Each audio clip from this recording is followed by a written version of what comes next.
As the world prepares to commemorate this year's World Food Day on October 16th, discussions on ways of tackling global hunger and striving to eradicate hunger across the world take center stage. Nigeria currently faces a rising food insecurity crisis, with conflict being the major driver of acute food insecurity in Africa, affecting more than 100 million people. Now, challenges in the food production value chain and a constantly growing population means Nigeria is becoming more reliant on imported foods as local agriculture is unable to keep up with surging food demand.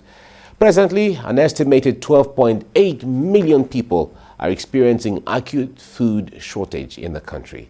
The country can no longer produce enough to meet with the food demands of its population due to impacts of climate change, insecurity, escalating farmer-herder crisis, low investments in the agricultural sector, and the COVID-19 pandemic, among others. Now, these are some of the challenges facing food insecurity.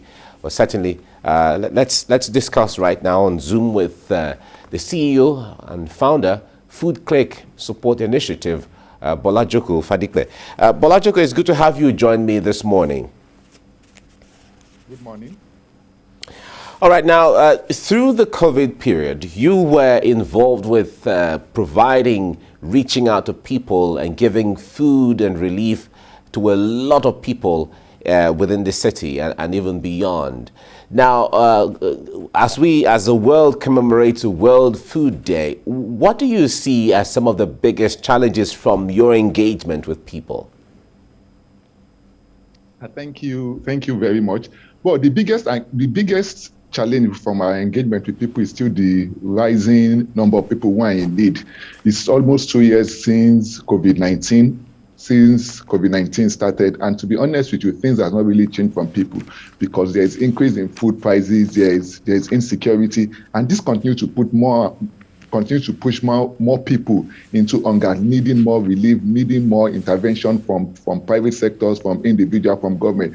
To be honest, it's more like, nothing has really changed for people because there's still people are losing their jobs, constant increase in price of food, constant increase in prices of food. And when you look at all these things, it's as if we've not really done much to help people who are in need. But we are still trying our best just to ensure that we continue to reach more people. So World Food Day is an opportunity to beam the searchlight on what people are going to raise awareness about hunger, that people still need relief materials.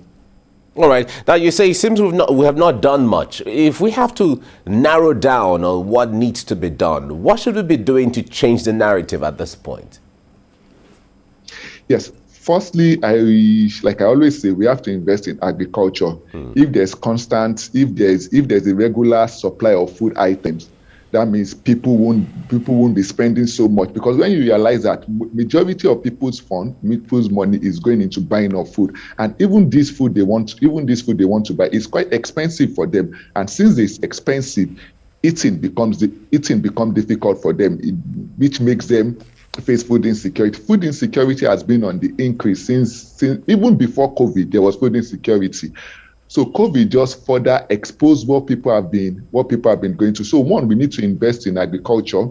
If we can invest in agriculture, that means there will be constant supply of food items from the manufacturer, from the farmer to the end user. Now, we see the federal government coming up with different schemes in agriculture. They've talked about the Anchor Borrowers scheme. There are different products by the federal government when it comes to providing credit to farmers and so on. Especially recently when the federal government talked about investing monies in over 2.4 million farmers across the country. How are these changing the narrative, or how do we expect them to change the narrative? Yes, the investment by the federal government is going to definitely change the narrative, because the complaint from most farmers has always been that there is inadequate investment in agriculture. But from this support from the federal government, it will go a long way. But we must also address the issue of insecurity. If farmers want to go to the farm, but if there's no security, it makes it difficult for some of these farmers. So investment in agriculture without proper security for the lives and safety of these farmers is more like doing nothing. All right, now a lot of people also talk about the issue of emphasis on the federal government. Agriculture and food provision generally is on the concurrent list, which means that the federal government, local government, state governments can do everything in agriculture. How much, from what you are seeing, how much are states doing, how much are local governments doing to contribute to what the federal government is preparing to do? Well, I believe let's use Lagos State, for example. You realize that Lagos State has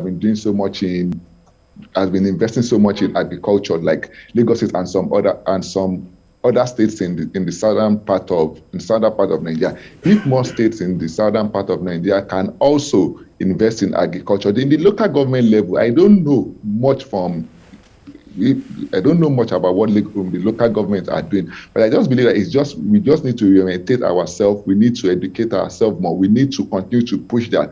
Agriculture still remains the way out of poverty for many, many, many people.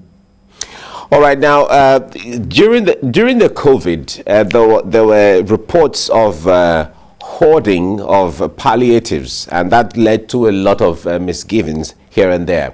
Now, we also have heard reports of food, bags of rice, bags of beans made for or meant for people in IDP camps in the northeast that were not supplied to them, and then some of them were left to get spoiled and so on.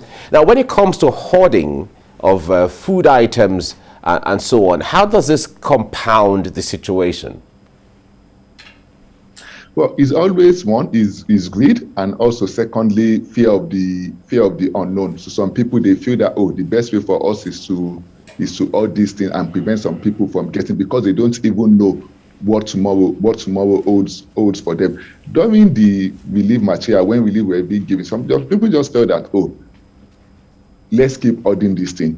We don't know how long this thing is going to last. Maybe later we'll give it to them. And some just felt that, oh, greed, let's just keep it and just use for ourselves. Until we begin to have empathy, continue to see everybody as we need to see ourselves as our brother's keeper. Then more intervention can be done for people. The last year it had to involve into people looting various warehouses where some of all these relief materials were kept. Just shows the level of hunger and food insecurity.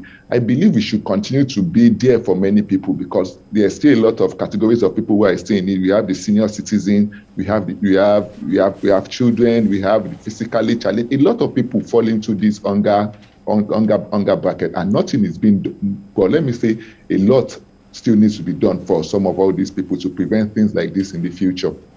All right, on a day like this, how best can World Food Day be commemorated? Although it is in 2 days, but we have to start talking about it from now. Well, the best way to commemorate World Food Day is just continue to raise awareness about it, because our action is our future. The more we talk about it, to some people, they still believe hunger does not exist. Some people does not understand what it means to be hungry. Apart from raising awareness about it, we must also continue to celebrate our food heroes. These are people who are constantly putting in their best to ensure we have zero hunger. These are examples of farmers, volunteers, everybody just involved in the food sector to ensure zero hunger all around the world. All right. Now, we recall that about a year or 2 years ago, the federal government decided to close its borders to some items as a way of boosting local production of agriculture and all of that. From your perspective and analysis or observation, how much has that paid off when it comes to local production of food? To an extent, it helps, but at the same time, when you look at the cost of the imported ones and the local ones, you realize that the prices are almost the same. So when you look at, in my own opinion, I still feel more needs to be done by the government to ensure there's price stability from the local manufacturer, because some of the local manufacturers continue to say that, oh, they encounter some challenges which has made them to continue to increase their prices. When you look at rice, for example, the cost of production, the cost of farming rice and the local rice, they are almost the same. Now, share with us at Foodclique, what are you doing on a day like this? Yes, since World Food Day is still tomorrow, which is October 16. So what we'll be doing tomorrow is that we'll be going to a community to sensitize people about zero hunger, the importance of eating well, the importance of eating well, and also feeding the community to ensure that we feed more and providing relief materials to people to raise awareness about zero hunger. We need to educate people about food waste. We need to educate people about climate change. We need to educate people about the importance of investments in agriculture. If every day can be World Food Day, that means fewer people will be going to bed hungry. All right. Now, at times like this, we've often talked about the issue of funding. In fact, the World Food Organization and the United Nations have always called for funding to assist with production of food and provision of food to so many countries that have challenges like Nigeria, Afghanistan, Yemen, Democratic Republic of Congo, Ethiopia, Haiti, and all of that. Now, when it comes to funding, of course, everyone talks about the issue of the crunch and the challenge in funds, available funds. What alternatives do you think are available for a country like Nigeria to provide food? Well, some of the alternative, apart from when you look at it, everything has to still do with funding. People need to come together. People need to support social intervention like Foodclique, like Foodclique and other charity organizations who are into this space, so that they too can reach more people.